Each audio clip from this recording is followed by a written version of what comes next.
Hi, so my name is Mark Newman. I'm Chief Analyst at TM Forum, and I'm here with Zev Likvornik, and we're talking about maximizing developers' long-term value and reversing Conway's Law. So, Zev, good day to you.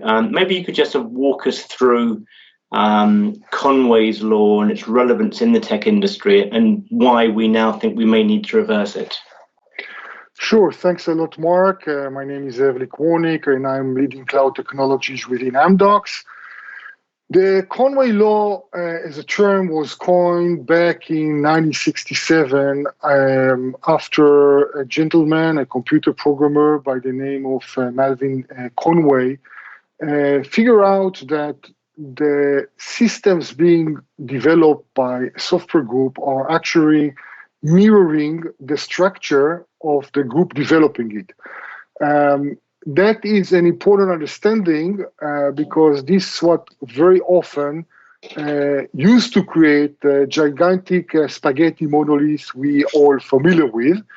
The idea was to take the same concept and to revert it and leveraging the Conway Law in order to best create microservices-enabled software.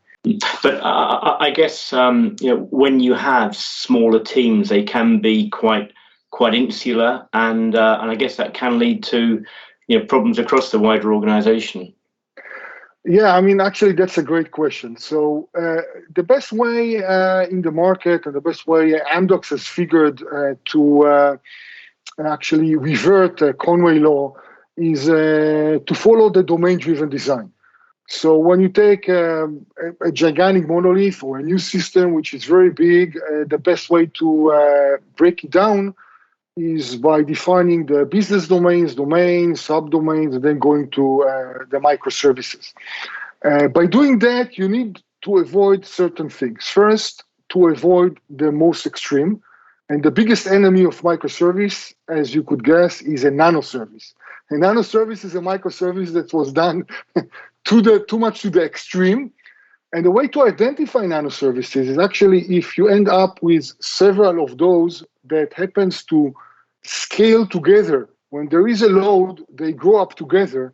That means that you most likely overdone and you need to merge them back from nanoservices back into microservices. And technologically speaking, in terms of what technological advances are available today to get rid of this, to reduce this problem around around smaller teams, should we say? Correct. So one of the concepts to understand is that first, monolith is not bad by definition. There are things that monoliths are good for. If that's a very simple type of solution application, you could keep it on a monolith. But when you start breaking down, you start actually moving the problem away. One of the first things that you discover is that instead of having very few monoliths, suddenly you have dozens, hundreds, and sometimes even thousands of microservices. So the first problem you are facing is how do you manage all of that? Yeah. From operational point of view, monitoring, auditing, observability of all of that, security of all of that, taking services, and so on. So first, you get things much simpler to deal with, which microservices are much simpler to deal with monolith or macroservices.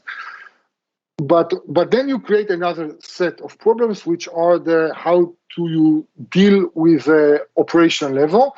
The way that was coined in the market is the inner architecture and the outer architecture.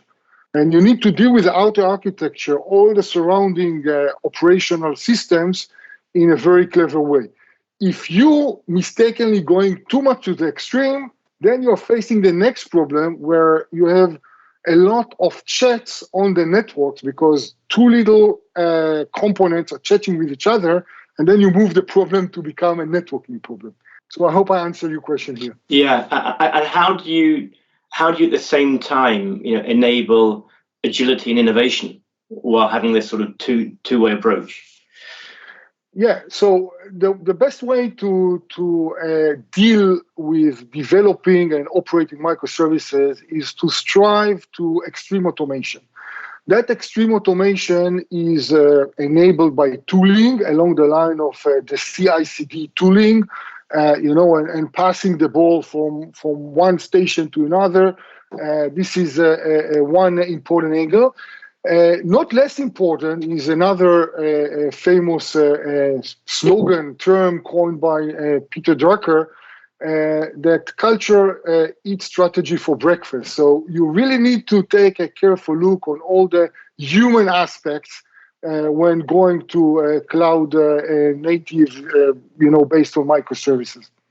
And just finally, Zev, so when we look at how a service provider can maximize developers' value.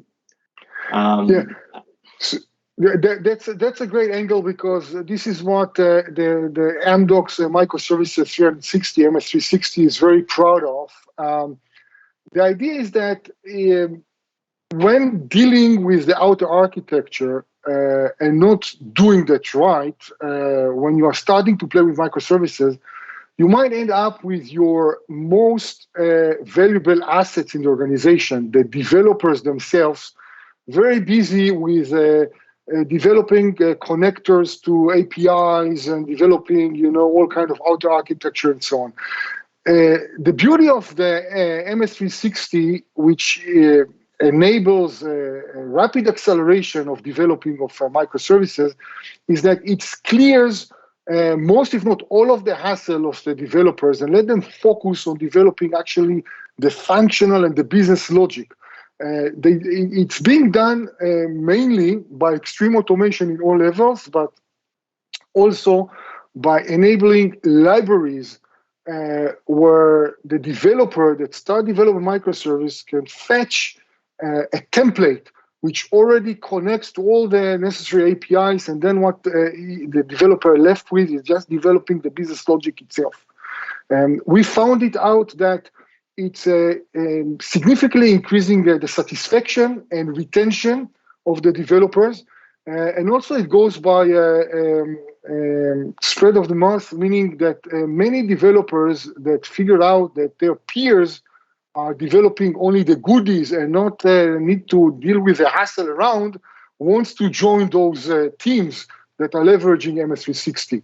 So all in all, when you look end-to-end of the long-term developer lifetime value, from how much it takes to recruit, how much value it brings, and how much it retains, so you do all that multiplication and you get significant higher value from the most expensive resources of the organization. Great. Well, Zev, thank you very much for your insights and your time today. Speak again soon. Thank you very much, Mark. I appreciate that.